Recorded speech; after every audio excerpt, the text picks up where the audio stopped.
بسم اللہ الرحمن الرحیم۔ السلام علیکم ورحمۃ اللہ وبرکاتہ۔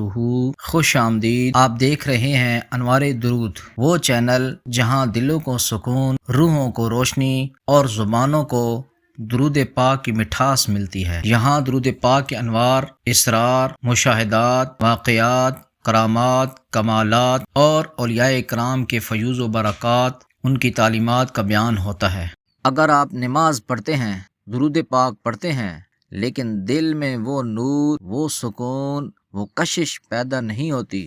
تو ہو سکتا ہے آپ ایک ایسی برکت کو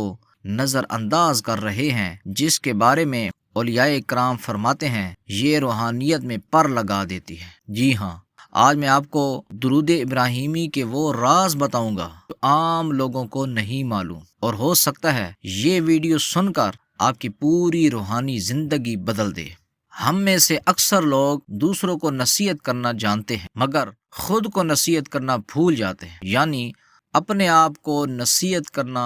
اپنے آپ کو ٹٹولنا، اپنے اندر جھانکنا، یہ ہم بھول جاتے ہیں۔ حالانکہ قرآن پاک میں اللہ تعالیٰ نے ارشاد فرمایا ہے، سورۃ الذاریات کی ایک آیت ہے، اس میں اللہ تعالیٰ نے ارشاد فرمایا اور نصیحت کرتے رہو کیونکہ نصیحت مومنوں کو فائدہ دیتی ہے۔ حقیقت یہ ہے کہ ہمارا نفس اور دماغ ایک مشین کی طرح ہے، جب تک ایک بات بار بار نہ دہرائی جائے دل اس کو قبول ہی نہیں کرتا۔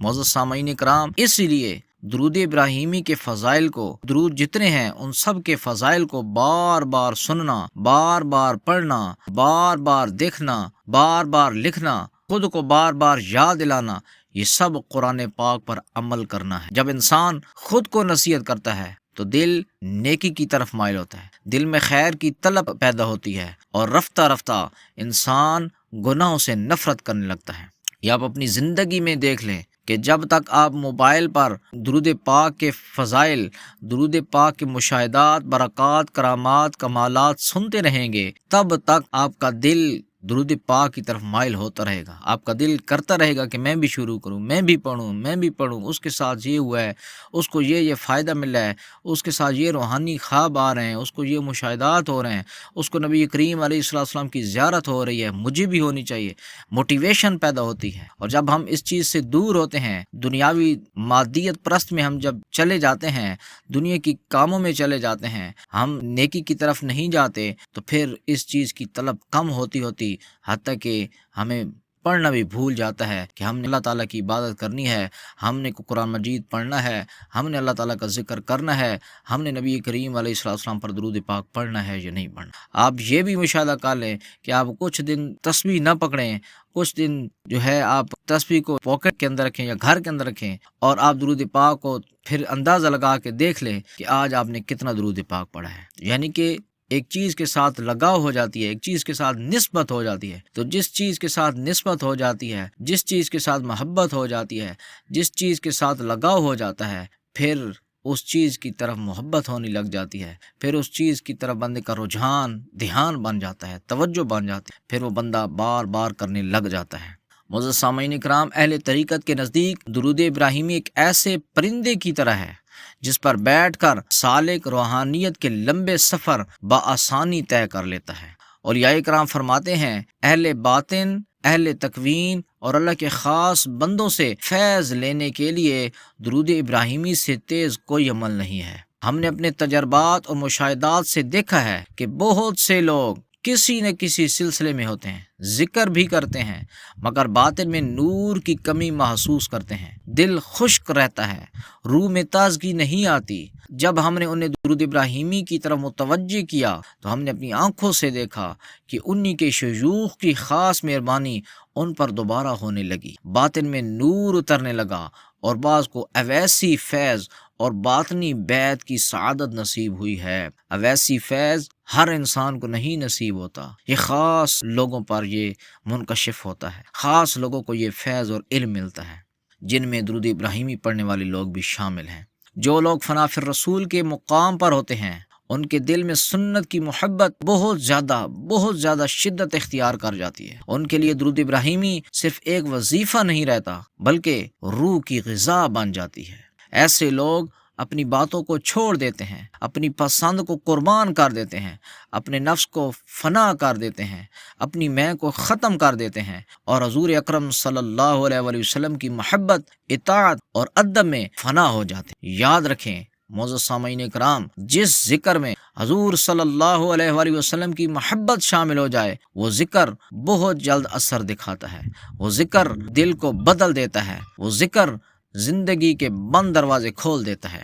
اب دیکھیں معزز سامعین کرام، کچھ لوگ علم العادات کو غلط سمجھ لیتے ہیں، کچھ لوگ علم العادات کو نہیں مانتے، حالانکہ یہ بھی ایک علم ہے، اس سے خیر کے اشارے لیے جاتے ہیں، استخارہ لیا جاتا ہے، لیکن توہم اور وہم میں جانا غلط ہے۔ ہم یہ بات اس لیے بتا رہے ہیں تاکہ آپ کے دل میں درود ابراہیمی کا ذوق اور شوق پیدا ہو۔ درود ابراہیمی کے عادات جب مفرد کی جائیں، علم العادات کے ذریعے سب کو کاؤنٹ کر کے مفرد ایک بنایا جائے عدد، تو وہ عدد 7 کا عدد بنتا ہے۔ درود ابراہیمی کا مفرد عدد 7 ہے، اور 7 کا عدد آپ جانتے ہیں یہ روحانیت میں بہت مضبوط، بہت قوی نسبت رکھتا ہے۔ 7 کا عدد مثال میں آپ کو دیتا ہوں، 7 کے عدد کی حیرت انگیز روحانی نسبت، قرآن کریم کی 7 منزلیں ہیں، سورہ فاتحہ کی 7 آیات ہیں، نماز کے سجدے میں 7 اعضاء زمین پر لگتے ہیں، انسان کے 7 اعضاء سے گناہوں کے اثرات ظاہر ہوتے ہیں۔ جب درود ابراہیمی کی نسبت ان 7 اعضاء پر پڑتی ہے تو بہت سے لوگوں میں نیکی کی طرف رغبت پیدا ہو جاتی، دل کے زخم، دل کے گناہ بھرنے لگ جاتے ہیں، روحانی اور جسمانی بیماریاں کم ہونے لگتی ہیں۔ سورہ فاتحہ جس کو الشفا کہا گیا ہے، اس سورہ فاتحہ میں 7 آیات ہیں، اور آپ کو پتہ ہے کہ سورہ فاتحہ الشفا ہے، سورہ فاتحہ میں ہر بیماری کا علاج ہے، سورہ فاتحہ روحانیت کا ایک خاص راز ہے، اور باطنی شفا کے راز اس کے اندر پوشیدہ ہیں۔ یہی نسبت درود ابراہیمی میں بھی موجود ہے۔ معزز سامعین کرام، انشاءاللہ العزیز اگلے حصہ میں، اگلی ویڈیو میں، نیکسٹ ایپیسوڈ میں آپ یہ سن سکیں گے کہ اہل تکوین کون لوگ ہوتے ہیں، رجال الغیب لوگ کون ہوتے ہیں، اور عدد 313 کی مکمل وضاحت انشاءاللہ العزیز اگلی ویڈیو میں آپ دیکھیں گے۔ اصحاب کاف، سلاطین الفقر اور 7 مقدس نسبتیں، درود ابراہیمی کے 16 حروف اور 939 کا راز، 939 کا راز، عدد کی اصل حقیقت، طاقت عدد میں نہیں، نسبت اور ادب میں ہے۔ آخر میں